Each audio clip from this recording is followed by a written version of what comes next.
Telangana state teacher eligibility టెస్ట్కి పునఃస్వాగతం. మ్యాథమెటిక్స్లో భాగంగా మనం ఆల్జీబ్రా అనేటువంటి అంశాన్ని మనం చర్చించుకోబోతున్నాం. ఆల్జీబ్రాలో ముఖ్యంగా మనకు బీజీయ సమాసాలు, బహుపదులు, pair of linear equations, quadratic equations అంటే వర్గ బహుపదులు అనేటువంటి అంశాలు అనేటువంటి ఉన్నాయి.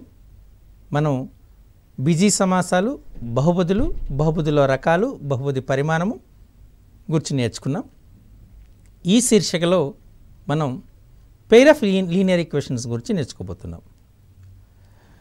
AX plus b y, a x plus b y plus c is equal to 0 అనేటువంటి రేఖీయ సమీకరణాన్ని a linear equation in 2 variables అని అంటారు.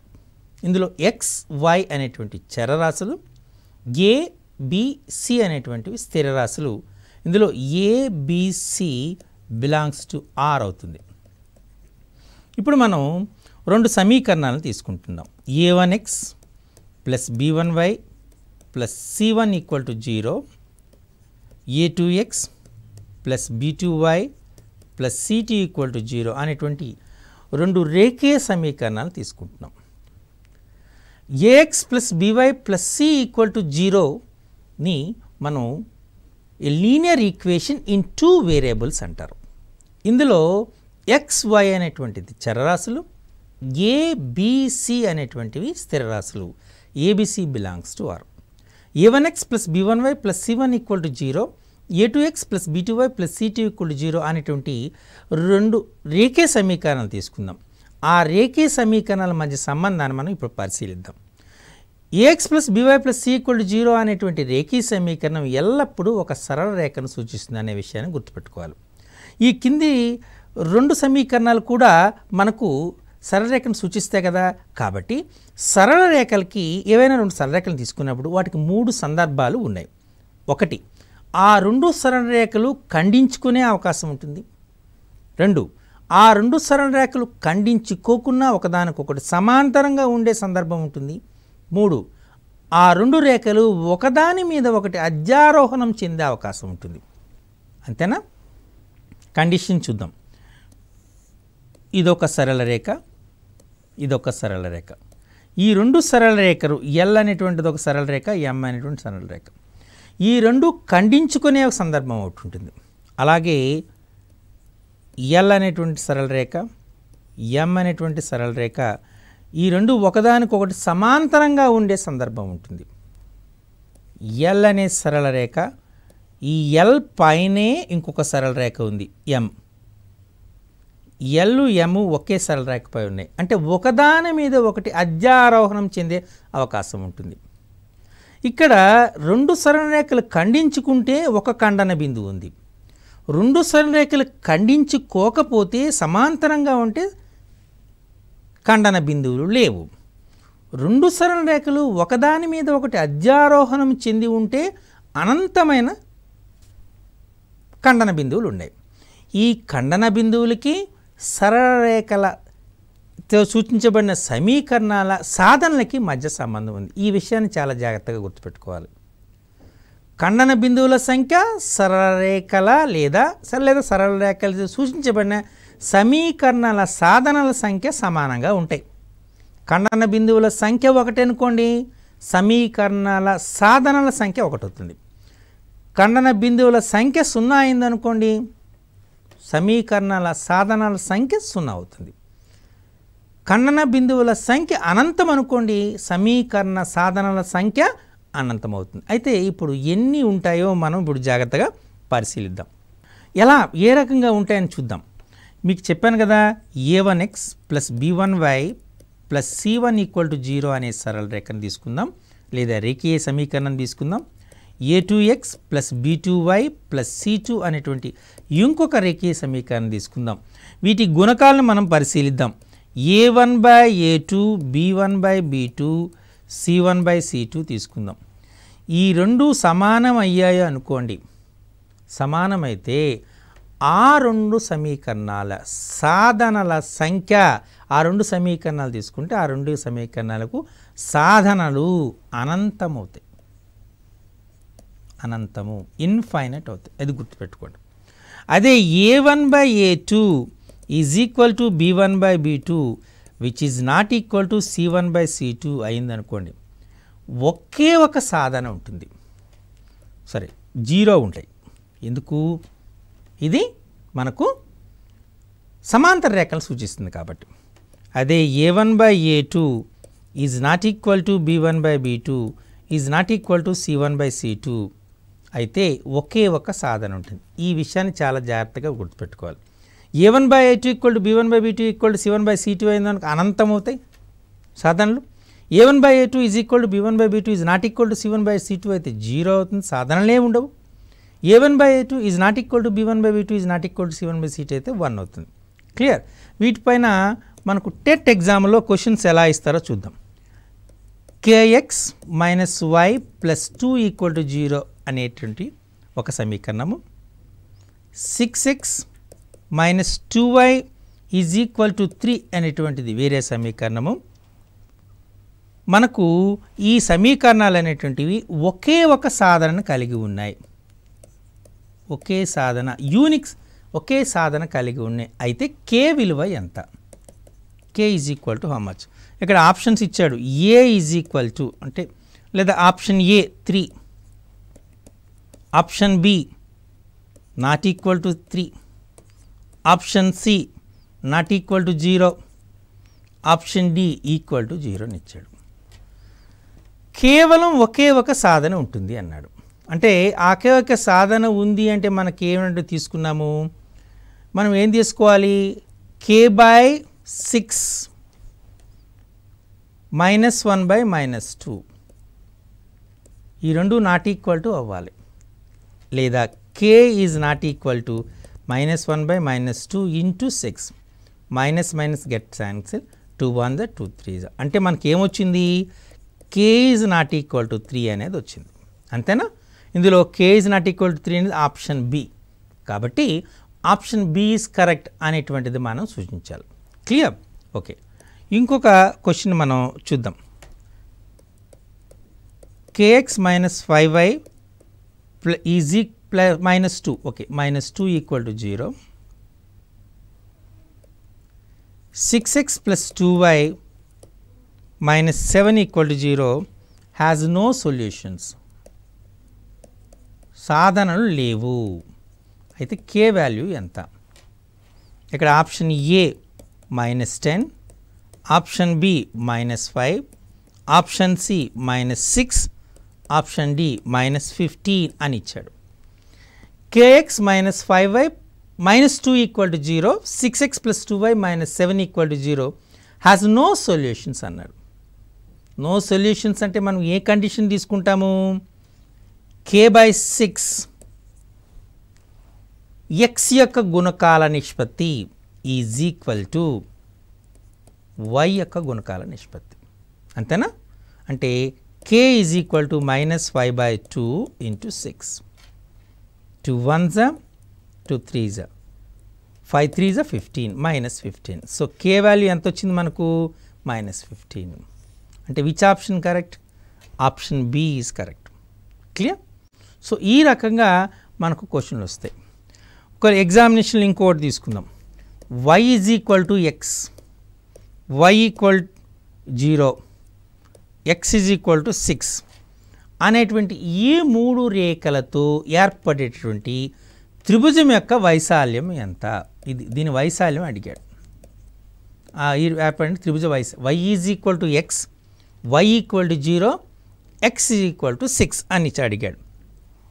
దానికి option A 36 square units, option B 18 square units, option C 9 square units, option D 72 square units ఇచ్చాడు. ఇది అడిగాడు. మనం ఒక గ్రాఫ్ గీసుకుందాం. ఇలా y ఈక్వల్ టు x అనేటువంటిది ఇది y ఈక్వల్ టు x, మూల బిందువు గుండా పోయేటటువంటిది.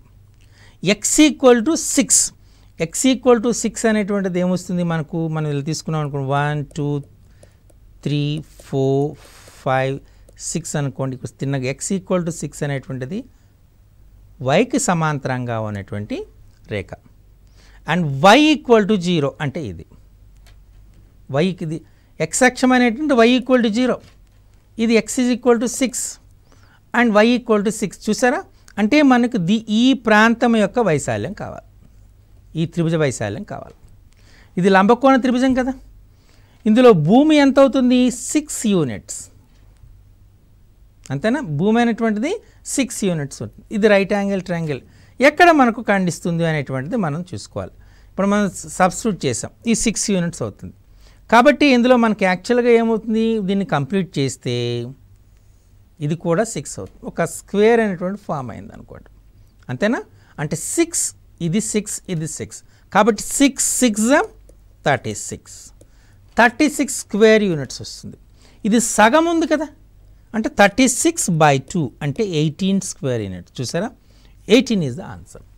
ఈ kind of question little bit of logic ఉంది, కాస్త ఇది నాన్ మ్యాథమెటిక్స్ స్టూడెంట్స్కి కొద్దిగా కష్టమైనటువంటి క్వశ్చనే, చాలా జాగ్రత్తగా. ఇది అప్లికేషన్, ఇక్కడ ఏం చేస్తున్నారు, ఈ ఆల్జీబ్రా పార్ట్ని జామెట్రీ పార్ట్తో అప్లికేషన్ చేయడం జరిగింది. మీరు ఇప్పుడు y ఈక్వల్ టు 0 x అక్షంగా గుర్తించాలి, y ఈక్వల్ టు x అనేటువంటిది మూల బిందువు గుండా పోయే రేఖాన్ని గుర్తించాలి, అలాగే x ఈక్వల్ టు 6 y అక్షానికి సమాంతరంగా ఉన్న రేఖాన్ని గుర్తించాలి. అంటే ఖండన బిందువు రాలేదు కదా అని కన్ఫ్యూజ్ కావచ్చు, కాబట్టి దీన్ని ఎక్స్టెన్షన్ చేస్తే ఒక స్క్వేర్ ఫామ్ అవుతుంది. అప్పుడు ఏరియా ఎంత అవుతుంది, 36 అవుతుంది. ఇది సగం ఉంటుంది కాబట్టి 18 స్క్వేర్ యూనిట్స్గా మీరు గుర్తించగలగాలి. ఓకే, ఇంకొక క్వశ్చన్ ఎగ్జామ్లో ఇచ్చిన దాన్ని చూద్దాం. x/a plus y/b is equal to 1 మరియు x equal to 0 y equal to 0తో ఏర్పడే త్రిభుజ వైశాల్యం ఎంత, త్రిభుజ వైశాల్యం కనుక్కోవాలి. The area of the triangle found by these one. Options ఇచ్చినటువంటి options, option AB B 2AB, option C half AB, option D 1/4AB. ఇది క్వశ్చన్. ఓకే, సో ఎలా దీన్ని కూడా సేమ్ గ్రాఫ్ మోడల్లోనే మనం చేయాలి. x/a plus y/b is equal to 1 ఇన్ని మనము అంతర్ఖండ రూపము, ఇంటర్సెప్ట్ ఫామ్ అంటారు. ఇది జాగ్రత్తగా గుర్తుపెట్టుకోవాలి. ఇది x అక్షాన్ని x అక్షాన్ని a,0 అనే బిందువు వద్ద, y అక్షాన్ని 0,b అనే బిందువు వద్ద ఖండిస్తుంది. ఈ విలువ a అవుతుంది, ఈ విలువ b అవుతుంది. ఇది ఒక లంబకోణ త్రిభుజం, కరెక్ట్. కాబట్టి లంబకోణ త్రిభుజం యొక్క వైశాల్యం ఎంత, హాఫ్ AB. కాబట్టి ఇక్కడ ఏరియా ఎంత ఉంది, చూసారా, ఈ రకమైనటువంటి క్వశ్చన్స్ ఎగ్జామినేషన్లో వచ్చే అవకాశం ఉంటుంది. కాబట్టి చాలా జాగ్రత్తగా మీరు పరిశీలించాలి. పేపర్ మరి కాస్త డిఫికల్ట్గా ఇచ్చారనుకోండి, find the area enclosed by the curve modulus x plus modulus y is equal to 1, where modulus x is equal to x when x greater than 0 is equal to minus x when x less than 0, equal to 0 when x equal to 0. This is the question. Modulus x plus modulus y is equal to 1 అనేటువంటి వక్రము చేత ఆవరించబడినటువంటి ప్రాంత వైశాల్యం ఎంత, ఇది question అడిగాడు, నిరూపక అక్షాలతో అడిగాడు. ఇప్పుడు మనం గ్రాఫ్ గీయాలనుకోండి. ఇప్పుడు ఇది 4 సమీకరణాలను సూచిస్తుంది. x plus y is equal to 1 అనేటువంటి సమీకరణము, x minus y equal to 1 అనే సమీకరణము, minus x plus y is equal to 1 అనే సమీకరణము, minus x minus y is equal to -1 అనే సమీకరణం సూచిస్తుంది. దీన్నే మనం గ్రాఫ్గా గీసామనుకోండి. చూడండి, ఇలా నిరూపక అక్షాన్ని మొత్తం 4 భాగాలుగా వర్గీకరణ చేయొచ్చు. Q1, Q2, Q3, Q4 అంటారు, Q4 అంటారు. క్లియర్? ఓకే, సో ఇలా Q1, Q2, Q3, Q4 అనేటువంటిది మనకు చెప్పడం జరుగుతుంది. క్లియర్? సో దీన్ని మనం చేసేటప్పుడు ఈ జస్ట్ ఈ Q1, Q2ని మనం తీసుకున్నాం. ఇప్పుడు మనం దీన్ని x plus y is equal to 1, this is x plus y is equal to 1. x అక్షాన్ని 1,0 వద్ద, y అక్షాన్ని 0,1 వద్ద ఖండిస్తుంది. x minus y equal to 1, x minus y equal to 1, x అక్షాన్ని 1,0 వద్ద, y అక్షాన్ని 0, -1 వద్ద చేస్తుంది. ఇది x minus y is equal to 1. -x plus y is equal to 1. ఇది -x plus y is equal to 1. x అక్షాన్ని -1, 0 వద్ద, y అక్షాన్ని 0, 1 వద్ద చేస్తుంది. ఇది -x minus y is equal to 1. x అక్షాన్ని -1, 0 వద్ద, y అక్షాన్ని 0, -1. ఇది దీని యొక్క డయాగ్రామ్. ఇది ఒక యూనిట్, ఇది ఒక యూనిట్. కాబట్టి ఏరియా ఎంత అవుతుంది? 1/2 యూనిట్స్ అవుతుంది. ఈ ఏరియా ఎక్కడ ఎంత అవుతుంది? 1/2 యూనిట్స్ అవుతుంది. ఈ ఏరియా ఎంత అవుతుంది? ఇది 1/2 యూనిట్స్ అవుతుంది. ఈ ఏరియా ఎంత? 1/2 అంటే 1/2 × 4 2 స్క్వేర్ యూనిట్స్ అవుతుంది. అంటే modulus x plus modulus y is equal to 1 అనేటువంటి వక్రరేఖం చేత ఆవరించబడినటువంటి ప్రాంత వైశాల్యం 2 చదరపు యూనిట్లుగా మనం చెప్పవచ్చు. ఈ విధంగా మనకు ఎగ్జామినేషన్లో ఈ పెయిర్ ఆఫ్ లీనియర్ ఈక్వేషన్స్ మీద టెట్లో వచ్చే అవకాశం ఉంటుంది. సో ఇప్పుడు మనం వేరొక అంశాన్ని తీసుకుందాం. దాన్ని వర్గ సమీకరణాలు అంటారు. వర్గ సమీకరణాలు ఇంగ్లీష్లో క్వాడ్రాటిక్ ఈక్వేషన్స్ అంటారు. క్వాడ్రాటిక్ ఈక్వేషన్ తీసుకుందాం. ax² plus bx plus c is equal to 0. దీన్ని క్వాడ్రాటిక్ ఈక్వేషన్ అంటారు. ఇక్కడ వెరీ ఇంపార్టెంట్ కండిషన్ ఏంటి అంటే a is not equal to 0. This is a very important condition. ఎందుచేత a not equal to 0 very important condition అని చెప్తున్నాము? a 0 అయిందనుకోండి, this term becomes 0 means this becomes as a linear equation. Clear? So for that reason ax² plus bx plus c లో వర్గ సమీకరణం కావాలనుకుంటే ఖచ్చితంగా a అనేటువంటి నాట్ ఈక్వల్ టు 0 అయి ఉండాలి. దీని వర్గ సమీకరణం ఎందుకంటున్నాం కూడా మీకు తెలుసు కదా. దీని యొక్క పరిమాణము 2. ఒక వర్గ సమీకరణానికి 2 మూలాలు ఉంటాయి. ఇది చాలా ఇంపార్టెంట్. 2 మూలాలు ఉంటాయి. ఓకే, 2 మూలాలు మనటువంటి తీసుకుందాం.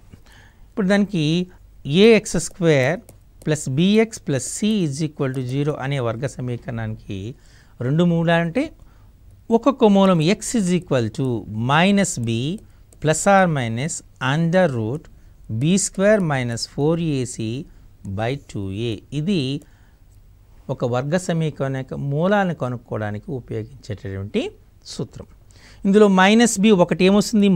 -b plus √b² minus 4ac/2a అనేటువంటిది ఒక మూలము. -b minus √b² minus 4ac/2a అనేది మరొక మూలం అన్నమాట. ఇవి మూలాలు. దీన్ని చాలా జాగ్రత్తగా గుర్తుపెట్టుకోవాలి. ఓకే, ఇప్పుడు మనం ఇందులో జనరల్గా మూలాన్ని ఆల్ఫా, బీటా అనేటువంటి అక్షరాలతో సూచిస్తాం. మూలాల మొత్తము, మూలాల లబ్ధం అని చాలా ఇంపార్టెంట్ కాన్సెప్ట్.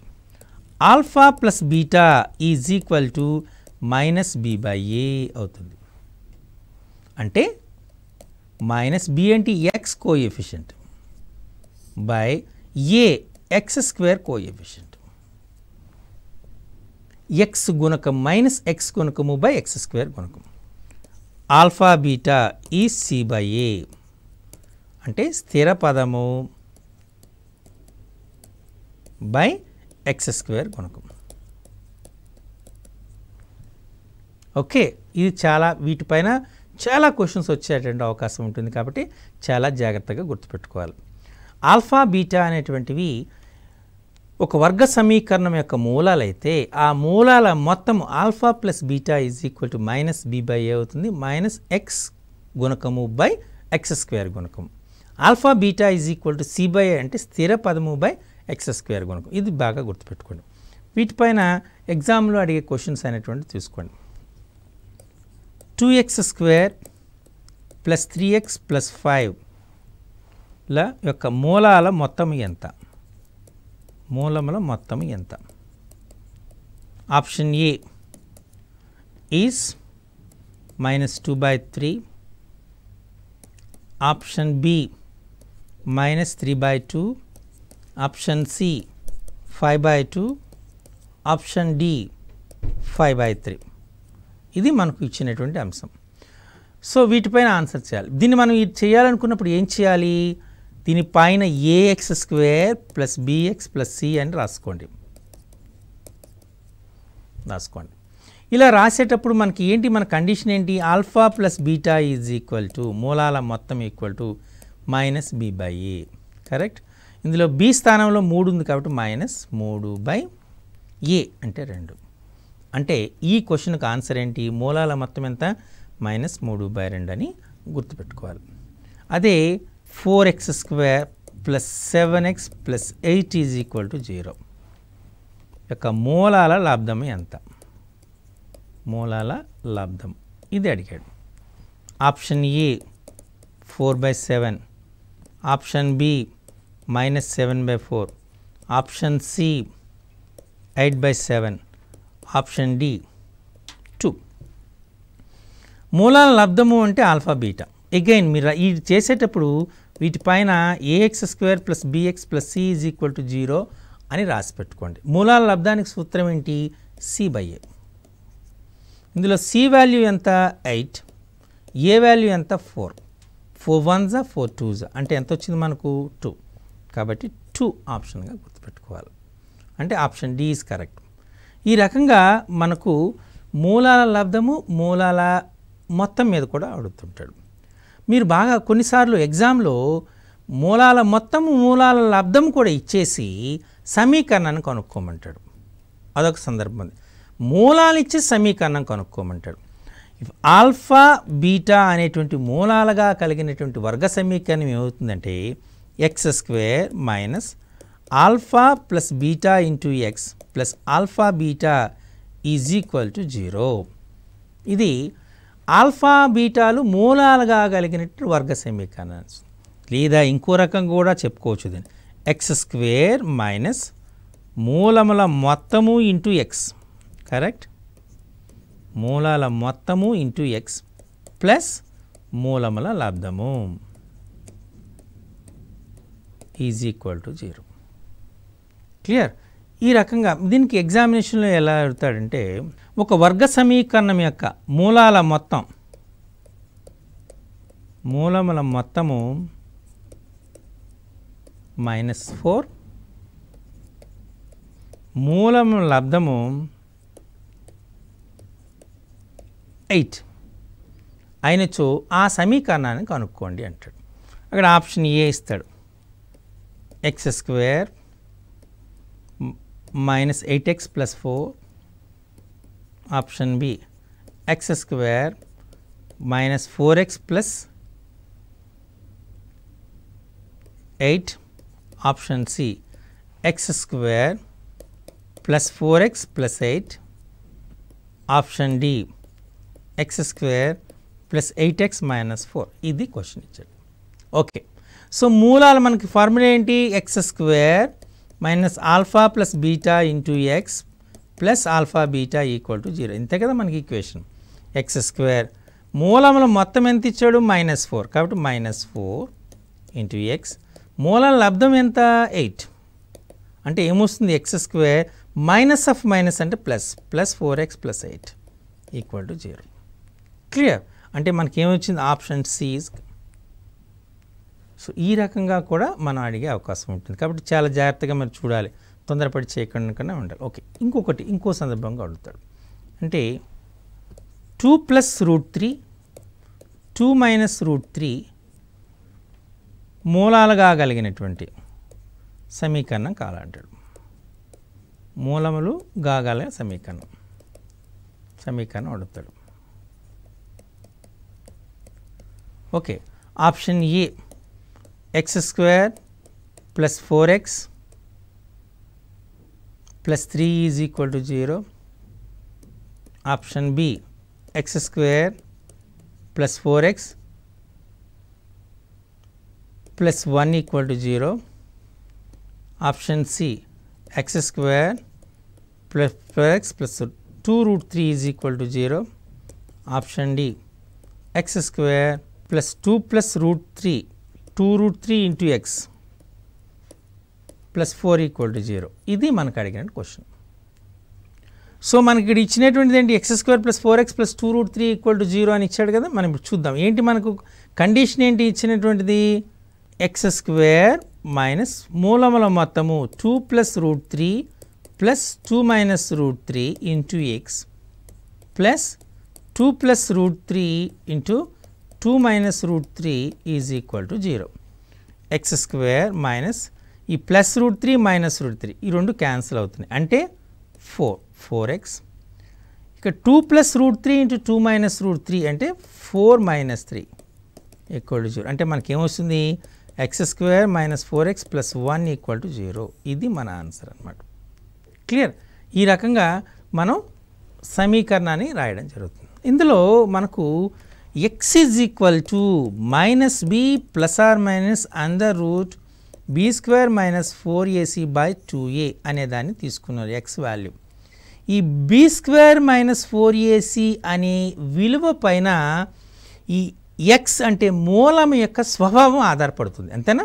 ఎందుచేత స్క్వేర్ రూట్ మైనస్ అయిందనుకోండి అది ఇమాజినరీ నెంబర్స్ కల్పిత సంఖ్యలు అవుతాయి. పర్ఫెక్ట్ స్క్వేర్ అయిందనుకోండి ధన పూర్ణాంకం అవుతుంది. అలా కాకుండా పర్ఫెక్ట్ స్క్వేర్ కాలేదనుకోండి మనకు అది కరణీయ సంఖ్య అవుతుంది. చూసారా, అంటే b² - 4ac యొక్క విలువ ఆధారంగా x విలువ మారుతుంది. కాబట్టి it discriminates the nature of the root. కాబట్టి దీన్ని ఇంగ్లీష్లో డిస్క్రిమినెంట్ అంటారు, తెలుగులో విచక్షణి అంటారు. b² - 4acని విచక్షణి అంటారు. ఇది ఒక చాలా ఇంపార్టెంట్ కాన్సెప్ట్. ఇంగ్లీష్లో డిస్క్రిమినెంట్, దీన్ని డెల్టా అనేటువంటి అక్షరంతో సూచిస్తారు. ఇక్కడ డెల్టాకు ఏదైనా ఒక వాస్తవ సంఖ్యకు 3 లక్షణాలు ఉంటాయి. దాన్ని లా ఆఫ్ ట్రైకోటమీ అంటారు. అంటే ఇక్కడ మనకు డెల్టా ఈక్వల్ టు 0 అని అవుతుంది, డెల్టా గ్రేటర్ దాన్ 0 అని అవుతుంది, డెల్టా లెస్ దాన్ 0 అవుతుంది. ఇది 3 సందర్భాలు అన్నమాట. ఏదైనా ఒక సంఖ్య 0కి సమానం అవుతుంది, 0 కన్నా ఎక్కువ అవుతుంది, 0 కన్నా తక్కువ అవుతుంది. 0కు సమానమైంది అనుకోండి మూలాలు వాస్తవాలు సమానాలు, వాస్తవాలు సమానాలు, roots are equal and real. Greater than 0 అయింది అనుకోండి వాస్తవాలు విభిన్నాలు, డిఫరెంట్, రియల్ అండ్ డిస్టింక్ట్ అవుతాయి. మూలాలు డెల్టా లెస్ దాన్ 0 అనుకోండి మూలాలు సంకీర్ణాలు అవుతాయి. ఇది చాలా ఇంపార్టెంట్ కండిషన్. మీకు ఎగ్జామినేషన్లో కూడా వీటిపైన క్వశ్చన్స్ ఎక్కువగా వచ్చే అవకాశం ఉంటుంది. Delta is equal to b² - 4ac, దీన్ని విచక్షణి అంటారు. డెల్టాకి 3 సందర్భాలు ఉన్నాయి.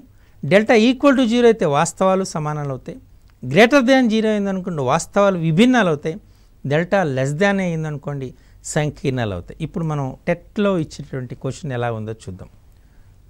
2x² + 3x + 5 is equal to 0. మూలాల స్వభావం ఏంటి? ఆప్షన్ ఏ వాస్తవాలు సమానాలు,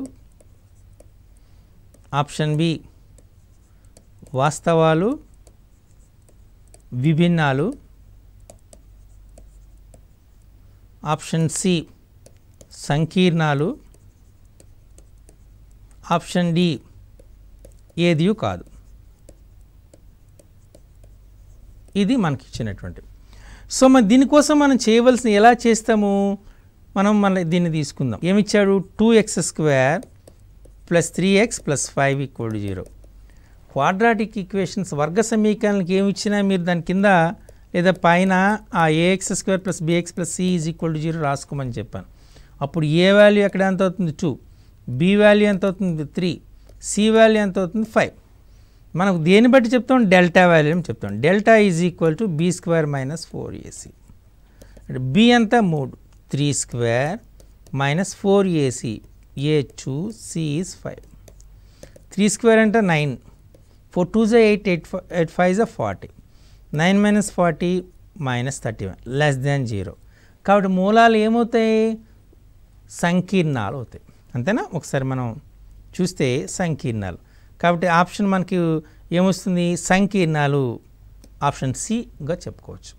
ఈ రకంగా మనం ఎగ్జామినేషన్లు ఇచ్చే క్వశ్చన్లు చేయాలి. సో ఈ శీర్షికలో మనం పెయిర్ ఆఫ్ లీనియర్ ఈక్వేషన్స్ వాటి యొక్క మధ్య ఉన్నటువంటి సంబంధాన్ని నేర్చుకున్నాం.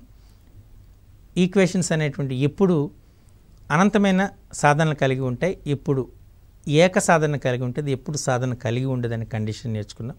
అలాగే మనం క్వాడ్రాటిక్ ఈక్వేషన్ వర్గ సమీకరణం అంటే ఏంటి, వర్గ సమీకరణానికి ఎన్ని మూలాలు ఉంటాయి, ఈ వర్గ సమీకరణాన్ని ఇలా సాధించాలి, అలాగే వాటి యొక్క మూలాలు కనుక్కోవడానికి సూత్రం ఏంటి, మూలాలు ఇచ్చినప్పుడు వర్గ సమీకరణం ఏ విధంగా కనుక్కోవాలి, ఈ మూలాల్లో ఉన్నటువంటి b² - 4ac దాన్ని ఏమంటారు, దాన్ని విచక్షణ అంటాం. విచక్షణ ఆధారంగా మూలాల స్వభావం ఎలా చెప్తాము అనేటువంటి అంశాలను నేర్చుకున్నాం. వీటిపైనే ఎగ్జామినేషన్లో క్వశ్చన్స్ వస్తాయి. వాళ్ళు ఆల్రెడీ ఎగ్జామినేషన్లో ఇచ్చే క్వశ్చన్స్ని కొన్ని డిస్కస్ చేసాం. మరికొన్నిటిని మరో శీర్షికలో తెలుసుకుందాం. నమస్తే.